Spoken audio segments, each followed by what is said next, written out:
Time for the fast break as Tennessee goes to Fayetteville, Arkansas, and bounces back in a big way, 92-63. The fast break brought to you by our good friends at Exterior Home Solutions. Be sure and check them out online or give them a buzz for any of your home exterior needs, whether it's roofing, siding, windows, you want a new porch, whatever it is. Check out our good friends at Exterior Home Solutions. Rob Lewis, Tennessee needed to bounce back. Tennessee needed to get a win. They found a good place to get one in Fayetteville, Arkansas, as Tennessee took it to the Hogs in the second half and blew that thing wide open for the 29-point win. I mean, this is a Tennessee podcast, and we'll get to it. Man, Arkansas, that just, I mean, after that first half over, I mean, it felt like, hey, they're here. I mean, they're in it. They're down 6 at halftime. They just scored 40 points. They shot 50% in the first half. I mean, and then bam, that didn't look like a high effort team in the second half. And I have no idea what's going on there, but just surprised. I mean, you could see it if you're Tennessee and you go in there and you really kick them in the teeth early, and they kind of lay down a little bit. That wasn't the case at all. I mean, they were in that game. The crowd was into it. So I guess that's a long way of me saying I think that's even more impressive what Tennessee did in the second half, because Arkansas, it wasn't like you went in there and sucked the confidence out of them in the first 20 minutes. They certainly didn't, but they did in the second half. And again, Oof. Arkansas's fight in the second half obviously wasn't there. Tennessee's fight in this game, Rob Lewis, was in the paint, and that's where Rick Barnes made it very clear in the scouting report he wanted to go with the basketball. Tennessee did that, 48-22, led by Jonas Aidoo's 23-12. Everybody talks about offensive balance, but how much of this balance needs to be inside out balance rather than just three perimeter guys or more than Dalton Connect on the perimeter putting up points? However, I think that's a great point, because I mean, it's something I talk about all the time is offensive balance, and I'm not the only person following this team that says more than Dalton Connect, but I think you hit the nail on the head.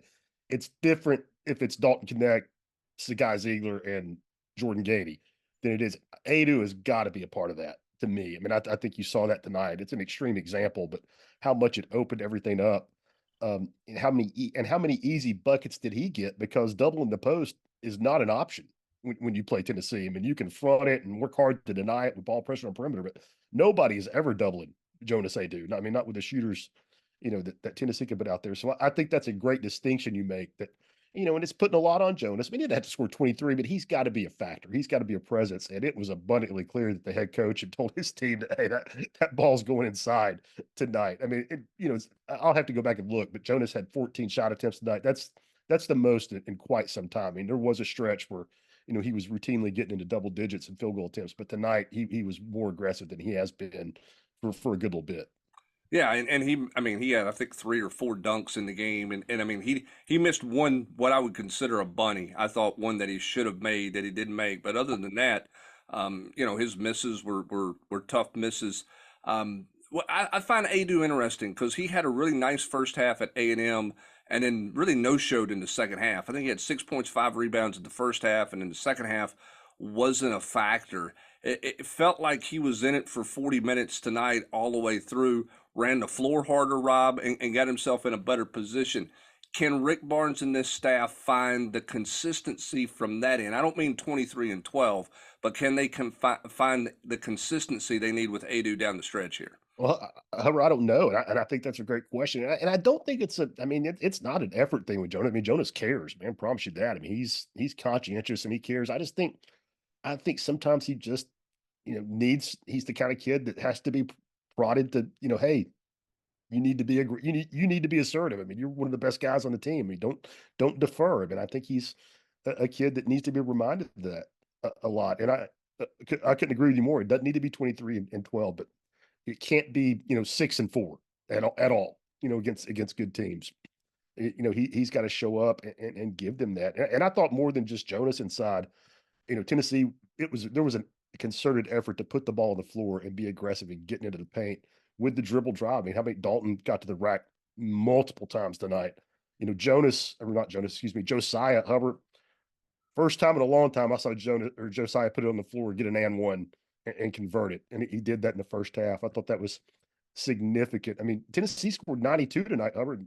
They weren't good from 3-point range at all. They made 5 threes and scored 92. I mean, that says a little bit about Arkansas's on-ball defense, but also about, Tennessee's attacking mindset, I think. Yeah, and they also only took the 17 threes, which is a low number for them. They're generally in the low to mid 20s in 3-point shots. So offensively, they got things going, right? They rebound the basketball better. They win the rebound margin by 11. Arkansas is not a very good rebounding team. They didn't even try to offensive rebound at points in the first half, where they just pulled everybody Well, back. how many they got two? Yeah, I know, and they didn't try, but they didn't even go after the ball. It seemed like in the first half they were dropping five back in coverage and still getting beat in transition. All of that said, though, Rob, so there's feel good on the offensive end. Rick Barnes told me Monday night at Vol calls his biggest issue with Texas A&M with the Texas A&M loss was on the defensive end of the floor. What do we make of Tennessee's defense? The first 20 minutes clearly not very good when you look at what Arkansas shot. They didn't shoot it well in the second half. What do you make about where Tennessee's defense is right now as we get ready to hit this critical home stretch? Man, I just have a hard time. I mean, I know they weren't good at Texas A&M. I mean, that's the worst shooting team in the league, and they let them shoot about 50%, for the game, just a little bit under. But man, I mean, they've been so good for so long that I have a hard time really worried about it. Now, maybe I'm naive. Maybe people have figured Tennessee out, but I just I don't see them losing because of that. And they turned Arkansas's water off in the second half tonight. That's about as dramatic as you'll see from one half to the next. What they did to a team. I mean, Arkansas shot Tennessee outscored them 46-23 in the second half. I mean, that's pretty remarkable. And I thought what impressed me tonight, I don't know, impressed might be a strong word. What I noticed tonight, Arkansas came out and hit a few threes early, which I mean that's uncharacteristic. They're not a great shooting team at all from outside. And I thought when Texas A&M did that, it rattled Tennessee. I thought it got them off their game. And Coach talked about that Saturday night. He talked about it at length Monday after he'd watched the film. That he felt, t- guys got off the scout, just because a few shots went in tonight. Arkansas hit some early. It didn't rattle Tennessee. They stuck with it, and you saw, you know, the results of that in the second half when Arkansas just was flustered to the point of just kind of let's get this thing over with. Yeah, Arkansas just 2 of 10 from the 3-point line in the second half. It's almost like they hit that early flurry, and Tennessee was like, okay, well, they're not going to make them all. Whereas at Texas A&M, when they hit the early flurry, Tennessee was like, they're going to make them all and try to get it, get things back on the out. Just sped them up on both ends of the floor. Tennessee comes home to take on Vanderbilt. You look at this stretch, you don't want to jump ahead of anything. But Rob, when you look at it and you look at the road struggles that everybody has, you saw what happened to South Carolina tonight.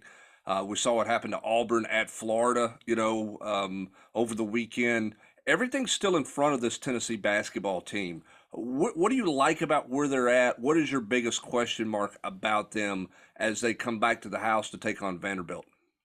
I mean, what I like cover is what we saw tonight. They've lost three SEC games this year, and in all three of those, they were going on the road for the next one. So, and they were going to, excuse me, to Georgia. To Georgia, is that right? Yeah, after Mississippi State, then to Kentucky after South Carolina, and tonight was probably not that difficult of a road trip. But we're just talking anything to happen on the road. They go three times back to the wall, they get three wins, and don't avoid a 2-game losing streak, which in this race would be pretty debilitating. What I don't like, I wouldn't say what I don't like. What concerns me, balanced scoring. I just said I don't worry about this defense. I think it's going to be when they need it. I just looked this up, Herbert, so it might not be exactly right. I got Eric Kane really crunching the numbers right now, so we'll have it definitively. But I think this is right. In their three SEC losses, they've had two guys in double figures, Connect and somebody else. In their four games where they've looked lights out, um, Kentucky, Alabama, tonight at Arkansas, they've had four guys or five guys in double figures. It's not a huge sample size, but I think that having two guys in double figures and one of them being Dalton is, I think that's pretty strong body of evidence right there that you've got to have some more. And when they're balanced on offense, man, they're tough to handle. Yeah, there's no question. And when that balance includes post play, points in the paint, it really Mm-hmm. makes it difficult really makes it difficult to defend this team.